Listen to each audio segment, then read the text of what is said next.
humbly as godly examples to all. Pray that the church will labor and strive to present everyone mature in Christ.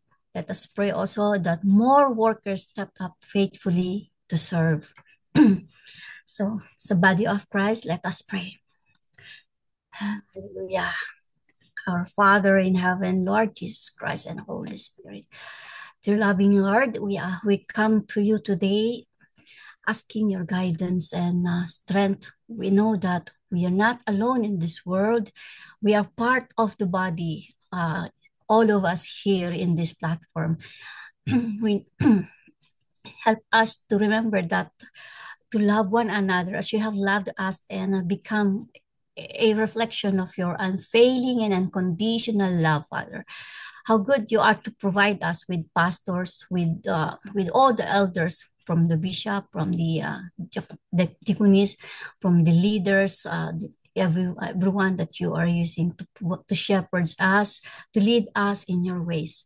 Thank you so much for the church leadership you have established over our congregation in every part of this world globally.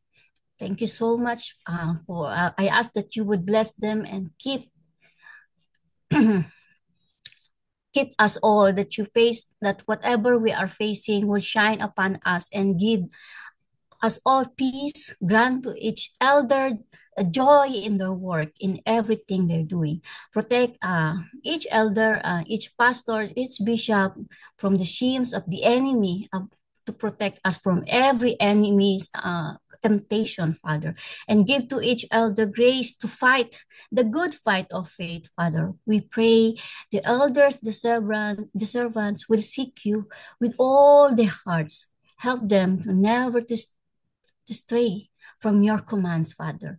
May they hide your word in their hearts so that they will not sin against you. And bless every church as we belong to of your blessing with more faithful and qualified men to serve in this role of your glory. May your hands gather in unity as we're praying this. May our hearts beat in unison as we are always seeking the unity in our hearts. May our souls be in harmony. May our thoughts be as one prayer. Glorious God, Father God, please encourage our pastor, whoever pastor is leading us and in our churches. Deliver us from discouragement and exhaustion.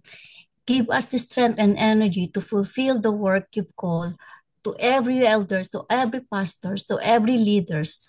Give us the victory over every evil attack against us and cover our minds, our body, and spirit with your powerful protection. I pray all the leaders of your people, I pray that will not lead us selfishly for personal ambition or vain conceit. That leading is really a task that requires them to serve you. So Father, raise up servant leaders in Jesus' name. This I pray with the power of the Holy Spirit. Amen. Amen. Amen. Let us pray for the mountain of influence for business. Father God, you are an all knowing and powerful God. You are the one who created heaven and earth. Lord, you created all the businesses that we have all over the world, Lord. Personal enterprises, businesses for all of our brothers and sisters. Now, Lord, they will not be um having only for personal gain or benefits for themselves, Lord, but they will be thinking of their customers as well, Lord, who nag-aano ng mga products nila for their business as well, Lord, and the businesses owners as well, Lord, na hindi sila papatong na masyadong mataas, Lord, but as as what they can gain as well sa mga profits nila. But Lord, that's their heart, Panginoon, na hindi hindi sobra-sobra, hindi hindi masyadong mataas ang mga iniisip nila, Panginoon, hindi lang para sa sarili nila, Lord, hindi sa mga sa mga tao na nag ano ng business nila na na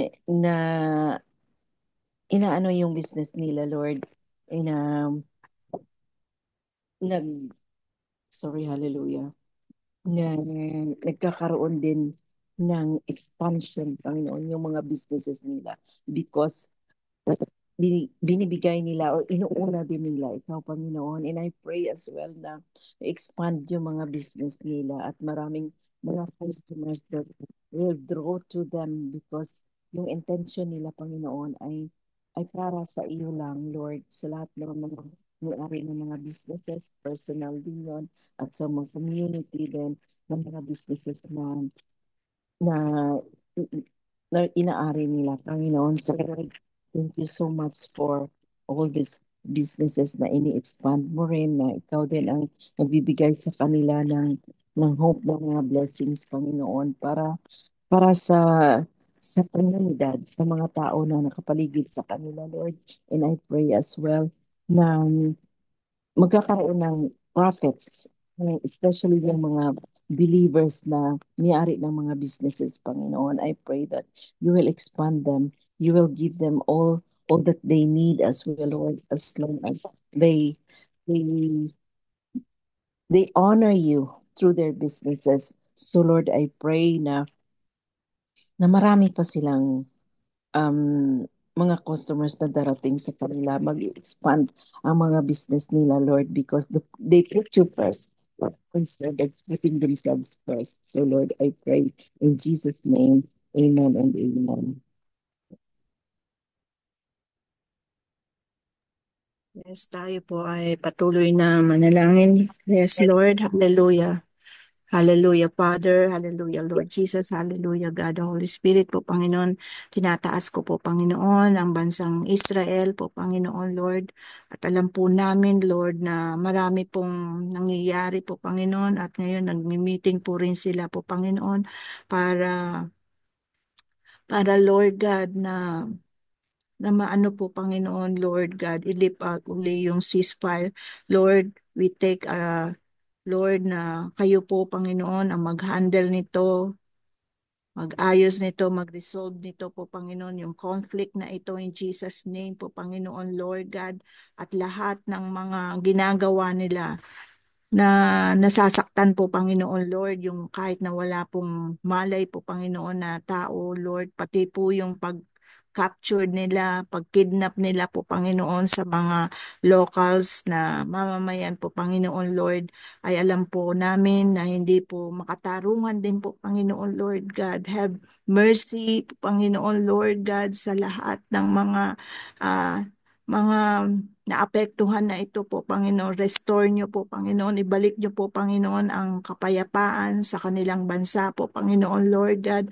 At pati po yung mga nagre-rebelde na ito po, Panginoon Lord, ay winawasak po namin ang mga espiritu na nila po, Panginoon, in Jesus' name, yung violence, Lord, yung magsik po, Panginoon Lord God, at lahat ng mga ano Lord God ay hindi po magtatagumpay po, Panginoon, in Jesus name po, Panginoon Lord God, pati po yung mga Lebanon, yung sa Lebanon, sa Ukraine, Russia po, Panginoon Lord God, na nangyayari din po, Panginoon, kayo po ang pinaka makapangyarihan po, Panginoon Lord God. At Lord, dahil po, Lord, alam po namin na kayo po ang kikilalanin nila, kayo po ang tatawagin nilang Diyos, kayo po ang pinakamakapangyarihan sa kanilang buhay, sa kanilang bansa po, Panginoon Lord God. At marami na po kaming na-witnessan po, Panginoon Lord. Nakita po namin ang inyong kapangyarihan at alam po namin gagawa kayo, Lord God, ng kamangha-mangha po, Panginoon Lord. Lalo na dito, Lord, we take, Lord God, we remember all the missionary, Christian missionary po, Panginoon Lord God, na na nag-send off po, Panginoon Lord, at Lord, tumugon sa inyong panawagan po, Panginoon Lord, lalo na doon sa lugar ng kung saan nandun yung mga Muslim, communist countries po, Panginoon, yung Nigeria, yung Sudan po, Panginoon Lord, at meron din po ako nabasa, no, Lord God, na marami ring missionary na pinatay po, Panginoon Lord God. Lord, ito po yung mga tao na missionary na handa nilang Lord, na ibigay yung buhay nila, yung time nila, Lord. Lord, sila po, Panginoon, Lord, yung tapat na naglilingkod sa inyo po, Panginoon. At dalangin ko po, Panginoon, Lord, na mag-raise up kayo pa, Panginoon, Lord, ng mga ganitong mga missionary dito, Lord God. Marami rin akong na-meet po, Panginoon, Lord. Talaga namang binigay nila yung time nila, yung kahit na iwan pa nila yung mga pamilya nila, yung mga loved ones nila para lang Lord God, humayo po, Panginoon, at i-reach out, lalo na dito sa aming mga kapatid na mga Muslim communities po, Panginoon, yung Buddhist po, Panginoon, Lord, lahat po ng mga uh, antichrist po, Panginoon, Lord, ay inaangkin po namin, Lord God. Lord, you will conquer this country po, Panginoon, in Jesus' name po, Panginoon, Lord God. At sakupin niyo po, Panginoon, Lord God, ang kanilang mga puso, mga kaluluwa, at ang kanilang espiritu po, Panginoon, Lord. Mag-penetrate kayo po, Panginoon, every, Lord God, sa kanilang bansa na ito, sa bawat mga lingkod niyo po, Panginoon. At Lord, yung mga Christian na missionary po, Panginoon Lord. Protektahan nyo, cover them with your precious blood po, Panginoon Lord God, at piringin nyo po, Panginoon, lahat ng mga kaaway na ito para hindi sila, Lord, saktan po, Panginoon Lord. At Lord, we are thankful po, Panginoon, kami na nandito sa aming bansa, Lord God, sa Pilipinas or wherever, kung saan kami po, Panginoon, na naglilingkod sa inyo, na wala pong na merong freedom po, Panginoon, to worship you po, Panginoon, Lord God. At inaangkin po namin itong mga bansa na ito po, Panginoon. They will worship you in truth and in Lord God, in righteousness po, Panginoon, Lord God, because you are the God of all nations po, Panginoon, Lord God of all people po, Panginoon, na tumatawag sa inyo po, Panginoon. We humbly po, Panginoon, mag-raise up ka, Lord, na more Christian to reach out, to serve you po, Panginoon, Lord. At marami kayong, Panginoon, Lord, na papadala pa, Panginoon, Lord. At marami kayong tinawag po, Panginoon, matipuno po, Panginoon, hindi lamang po, Panginoon, basta missionary po, Panginoon, kung hindi warrior pa, Panginoon, Lord, sa panalangin po, Panginoon, pati po sa pag-spread ng gospel po, Panginoon, Lord God. At kayo po ang tinatayo po, Panginoon, Lord, ang inyong Lord, yung sword of the Spirit po, Panginoon, Lord, kayo po ang tinitindig nila po, Panginoon, Lord. At Lord, kami po, Panginoon, na nasa iba't ibang bansa po, Panginoon, tinatayuan po namin at pinapanalangin namin. We intercede for these people po, Panginoon, Lord God. At bawat bansa po, Panginoon, marami po silang i-raise na mga missionary po, Panginoon, para dito sa mga bansa na communist po, Panginoon. Maraming salamat po, Panginoon. In Jesus' name we pray. Amen and amen. Let's pray. According to 2 Chronicles chapter 7, verse 13, if my people who are called by my name and humble themselves and pray and seek my face and turn from their wicked ways, then I will hear from heaven and will forgive their sins and heal their land. Hallelujah, Abba Father God, Lord Jesus Christ of Nazareth, Abba, our Holy Spirit, O Lord God, with humble hearts and mind, we come before your throne of grace and mercy. We are thankful and grateful for your presence in our lives. We are grateful for all the blessings and provisions you have been giving us to each family and those who are attending this Daybreak Global. Lord Jesus, we acknowledge all your goodness to us. Lord Father God, we lift up this coming election, all the candidates, O Lord, bless them, and we beseech you to rebuke all the spirits of corruption, the spirit of vote buying, the spirit of flying voters, O Lord. And we pray that there must be a clean election in our country, O Lord. You are the sovereign God. You know what is going on our political arena, O Lord. Bless each and every candidates that we have. Help us, the people who will be voting for them, to have wisdom, study their characters, the discernment that we need, so that we can make a choice of who to vote. Those people who are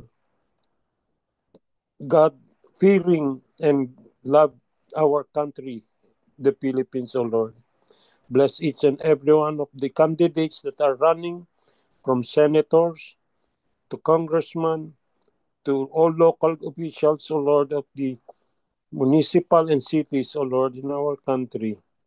Give those winners discernment that they may govern our country in and in decision making, that they will fear you, that you are our God, that you can reverse anything that they will be doing in their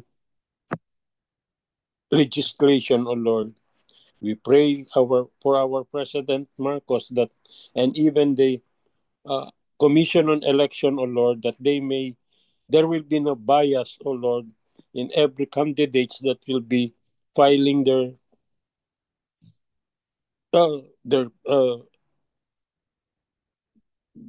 voters, their candidacy, O Lord. Lord Jesus, we pray for JIL, Brother Early. He is leading the country to have a clean and honest election, that every voters will vote cleanly and without any prejudice, O Lord. We ask this in the name of Jesus Christ, our Lord and Savior. Amen. Hallelujah. Let's continue to pray. Hallelujah. Father God, our heavenly and loving Father, Lord, we thank you, Lord, for today na muli kami nagkatipon, Panginoon, upang may lapit namin ang aming mga concerns, Panginoon. Lord, we come before you in the name of our Lord Jesus Christ, the name above every name, Panginoon, believing that kung kami po'y lumalapit sa pangalan niyo, Panginoon, lalong-lalo na po, Panginoon, sa mga anak niyo pong nagkakaroon ng sakit, Panginoon. Niwala kami, Panginoon, na sa pangalan niyo, Jesus, sila po ay gagaling. Lord, patuloy po namin nilalapit, Panginoon, ang aming mga kapatid, Panginoon, na dumadanas ng sakit. Specifically, Panginoon, sa oras na ito, amin pong inilalapit ang aming Daddy Edwin Valencia, Panginoon, na kasama namin dito sa Abu Dhabi, Panginoon, na nagkaroon po siya ng infection sa kanyang chest, Panginoon. Lord, hinihiling namin, Panginoon, sa makapangyarihan mong pangalan, O Jesus. Gamitin niyo po ang mga doktor, ang kanilang mga kamay, Panginoon. I-bless niyo po upang sila po ay gagaling, Panginoon. Sa kapangyarihan niyo po, Panginoon, na pangalan, kayo po ang magpapagaling sa kanila, Panginoon. At ang mga doktor, mga nurses, mga resources, Panginoon, gamitin niyo po ito, Panginoon, upang maging channel ng iyong healing, Panginoon. Lord, naniniwala kami na diringgin niyo po ang aming mga panalangin, Panginoon. Sa mga kapatid po namin, Panginoon, na patuloy dumadanas ng may sakit na cancer, Panginoon. Specifically, Panginoon, ang aming kapatid na Sister Stephanie, Panginoon, stage 4 of cancer, Lord. Lord, walang pong imposible sa inyo, Panginoon. Nihiling namin, Panginoon, ang strength, Panginoon, na nanggagaling sa inyo. Kapayapaan, Panginoon, dahil alam namin sa ganitong sitwasyon, Panginoon, ang aming emosyon, ang aming pag-iisip, Panginoon, ay inaatake ng kaaway, Panginoon, at ito ay nagbibigay sa amin ng kahinaan, Panginoon, upang hindi lumaban, Panginoon. Lord, amin pong silang nilalapit sa inyo, Panginoon, na katagpuin niyo po sila, na makapangyarihan niyo pong Espiritu, Panginoon, sila po'y reach out niyo, Panginoon, at ibigay yung comfort and healing, Panginoon. Lord, salamat po sa mga patuloy niyo pong kagalingan na pinagkaloob din po sa mga kapatid namin, Panginoon, na gumaling na, Panginoon. Lord, we thank you dahil alam namin, Panginoon, kayo po ang nagpapagaling sa kanila. At sa mga kapatid po namin, Panginoon, na financially, Panginoon, struggle, Panginoon, sa mga sakit na walang insurance, Lord. Lord, kayo po ang tumulong sa kanila. Bigyan niyo po sila ng mga taong makakatulong, Panginoon, upang ma-provide ang dapat nilang pangangailanganin, Panginoon. Lord, niwala kami, Panginoon, na meron kaming mga kingdom partners, Panginoon, na ipagkaloob niyo po sa amin, Lord, sa mga kapatid po namin na nangangailangan ng financial mga support, Panginoon. At ganoon din po, Panginoon, sa minsan, Lord, kami ay dumadanas ng mga spiritual sickness, Lord. Lord, we come before you in the name of our Lord Jesus Christ. Kung meron man sa amin, Panginoon, na dumadanas ng ganitong sakit, Panginoon, we rebuke it in Jesus' name, Panginoon. Patuloy niyo po ibigay ng kagalingan na ito, Panginoon. At Lord, gamitin niyo po ang iyong mga manggagawa, Panginoon, pastors, Panginoon, kingdom partners, Panginoon, upang maibigay sa kanila yung comfort, Panginoon, spiritually, Panginoon. Lord, walang imposible sa inyo, Panginoon. Alam namin na meron po kayong mga anak kung saan man kami naroon, Panginoon, na pinadala upang kami po ay magkaroon ng yung kapatiran, Panginoon, na magpapalakas sa bawat isa sa amin, Panginoon.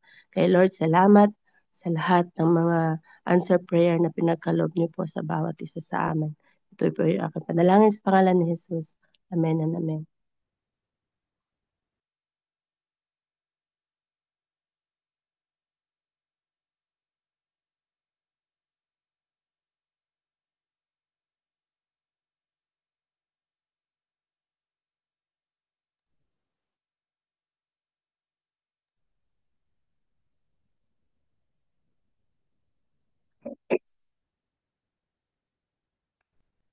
Nay Olive, nakamute po kayo.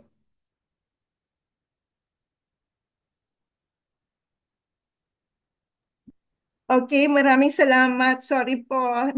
Nakamute pala ako.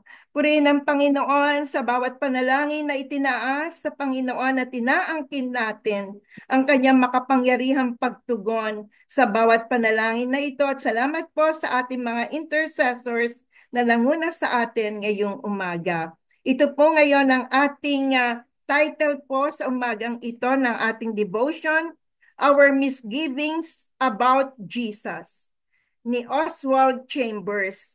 At dito pa lamang po sa title ng ating devotion, parang nagbibigay kabigatan at kalungkutan sa puso ng isang mananampalataya.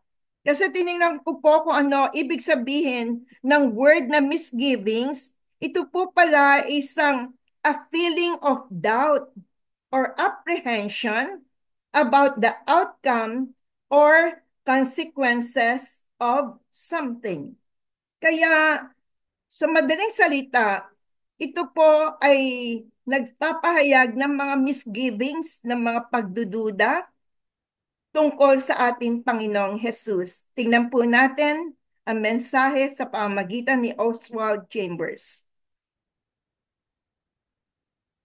Pastor Rory, ano lamang po, tuloy-tuloy lang. Ano po? Okay.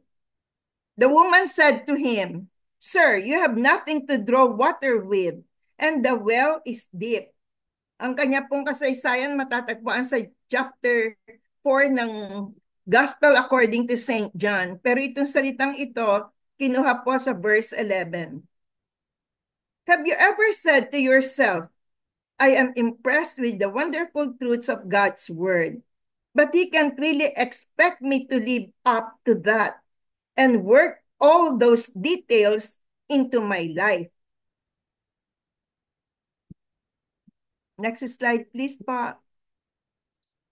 When it comes to confronting Jesus Christ on the basis of his qualities and abilities, our attitudes reflect religious superiority.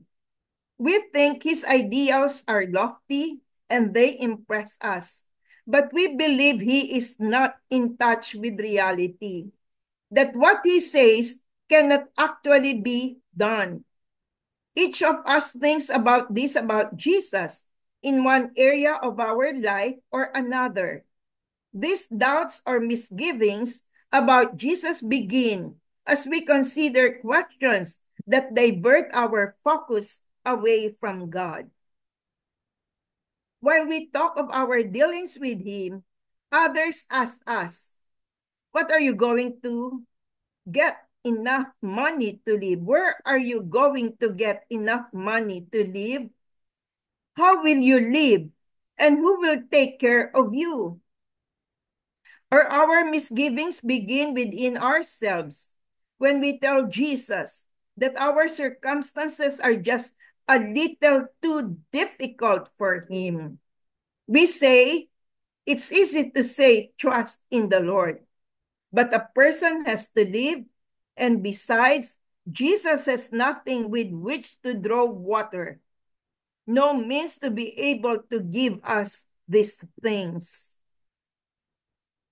And beware of exhibiting religious deceit by saying, oh, I have no misgivings about Jesus, only misgivings about myself. If we are honest, we will admit that we never have misgivings or doubts about ourselves because we know exactly what we are capable or incapable of doing. But we do have misgivings about Jesus. And our pride is hurt, even at the thought that he can do what we can't. My misgivings arise from the fact that I search within to find out how he will do what he says. My doubts spring from the depths of my own inferiority. If I detect these misgivings in myself, I should bring them into the light and confess them openly. Lord, I have had misgivings about you. I have not believed in your abilities, but only my own. And I have not believed in your almighty power, apart from my finite understanding of it. Next slide, please. Ito po yung wisdom from Oswald. For the past 300 years, men have been pointing out how similar Jesus Christ's teachings are to other good teachings. We have to remember that Christianity, if it is not a supernatural miracle, is a sham. Tinignan ko rin po kung ano kahulugan ng salitang sham. Ang ibig sabihin po pala nito, false, fake, parang fake news, fake na mga na mga mananampalataya, po. Ngayon sa akin pong puso, nabi ko kanina na mabigat yung title sa title pa lang.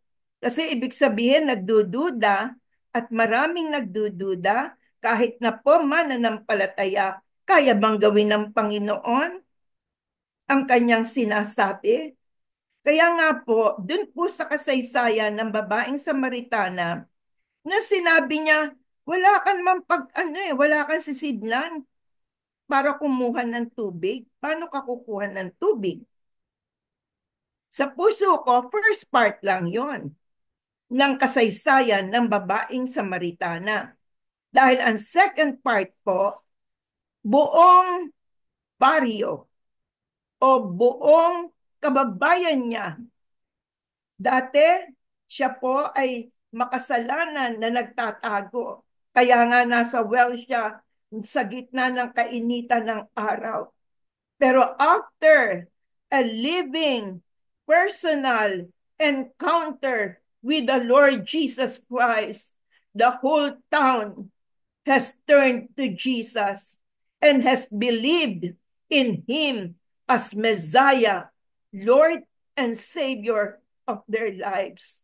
Sa puso ko po, Ang mga nagdududa sa Panginoon, yung may mga pag-agam-agam, may mga kaisipang magagawa ba niya?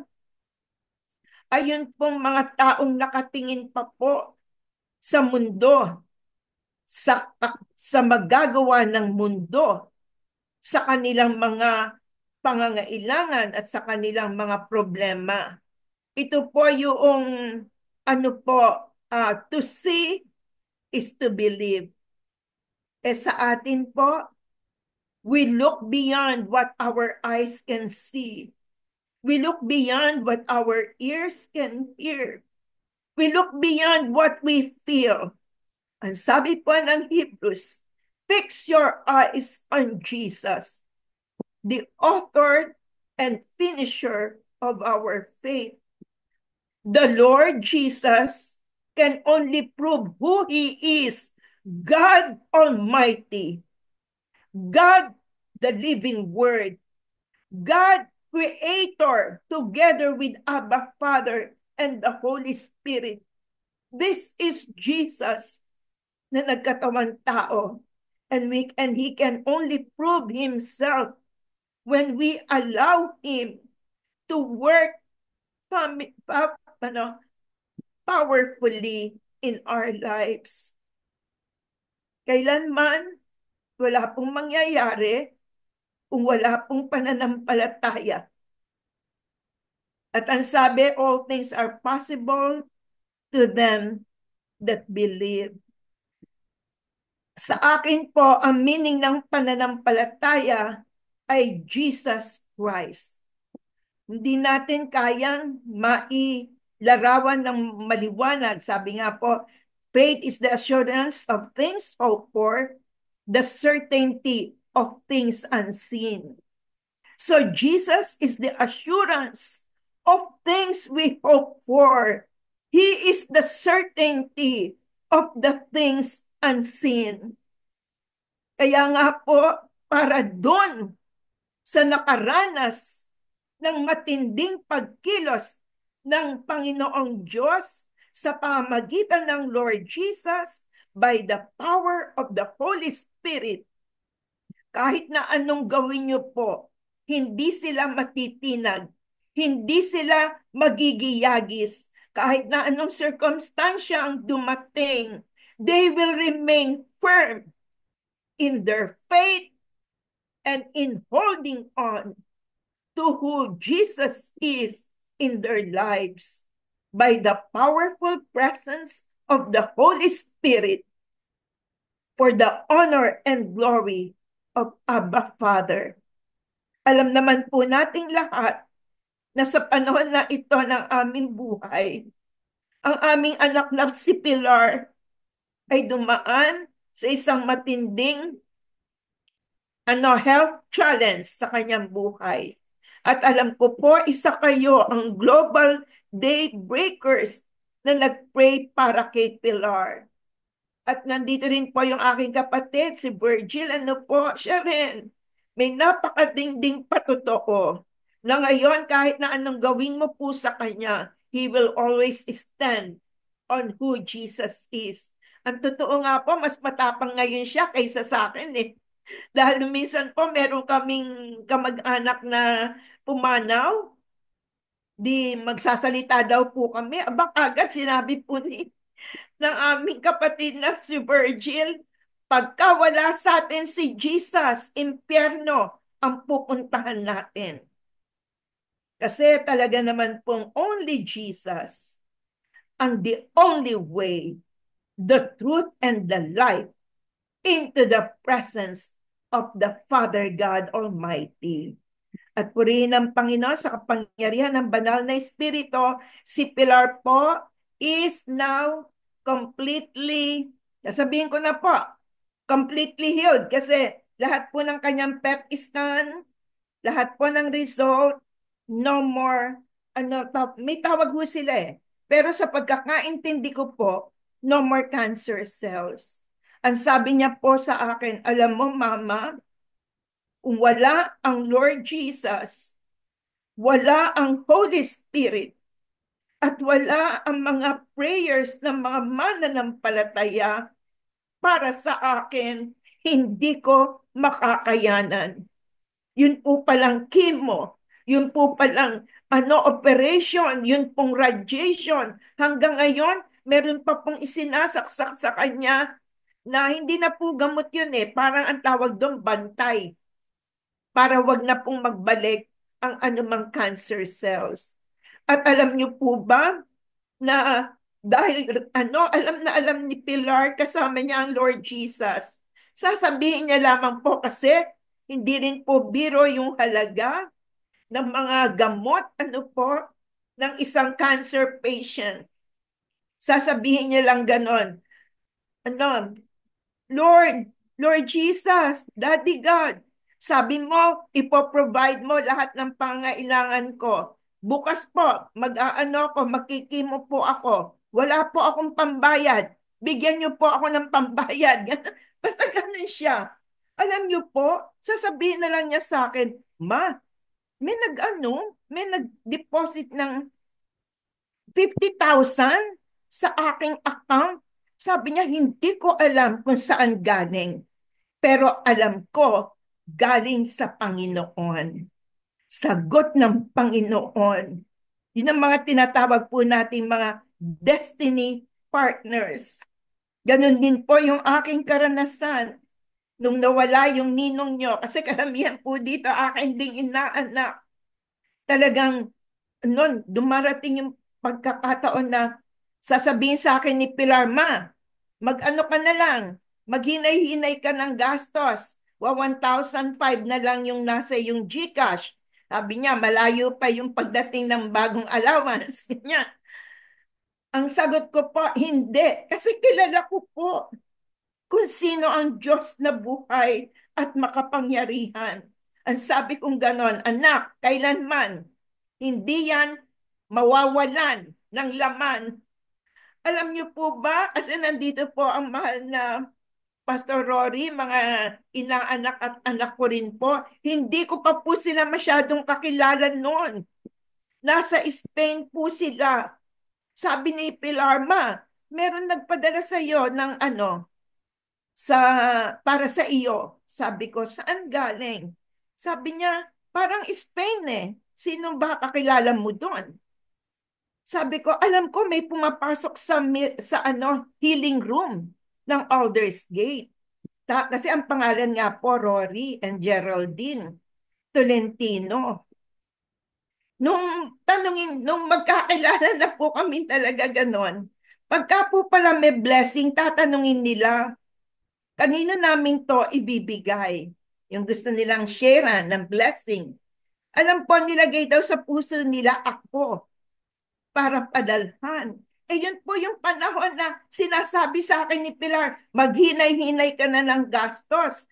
Malapit na maubos yung allowance mo. In honor ng Lord. Bakit po? Kasi buhay ang Panginoon. Makapangyarihan siya. Nothing is impossible with Him. All we have to do is to allow Him by trusting, by soaking in prayer, by soaking in His Word, and obeying Him.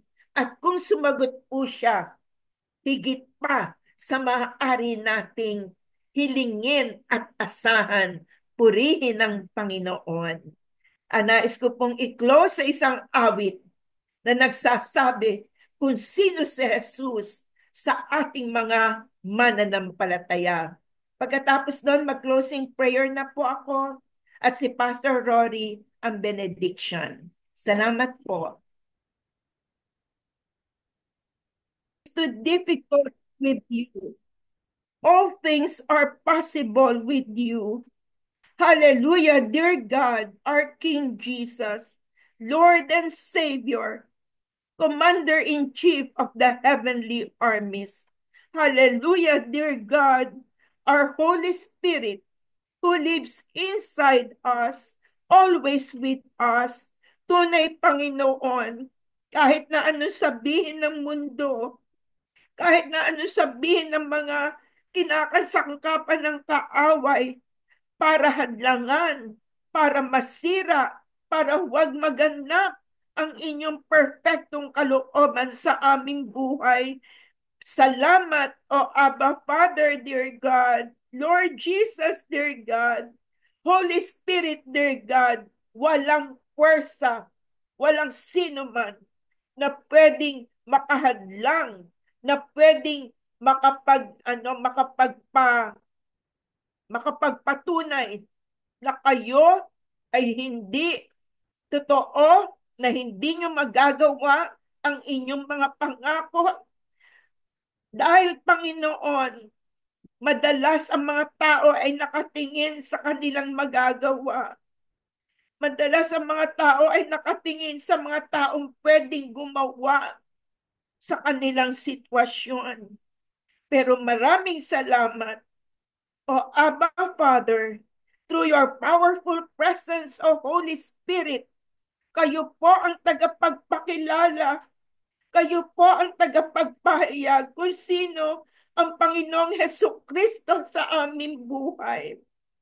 At lahat ng inyong pangako at mga salita ay nagaganap sa pamamagitan nyo, banal na Espiritu. Kaya Lord, salamat. Bawat isa sa amin na nasa platform na ito, patuloy na lumakad ng ayon sa inyong panukala, ayon sa inyong salita, ayon sa inyong kapahayagan sa aming mga buhay, ayon sa inyong propesiya. Higit pa sa amin maaari naming hilingin. Inyo na pong pinagkaloob, O Amang Banal, sa pamamagitan niyo, Lord Jesus, na siyang daan, katotohanan at buhay upang lahat ng inyong plano ay maganap. For your honor and glory, Abba Father, by your power, Holy Spirit, through your mighty name, Lord Jesus.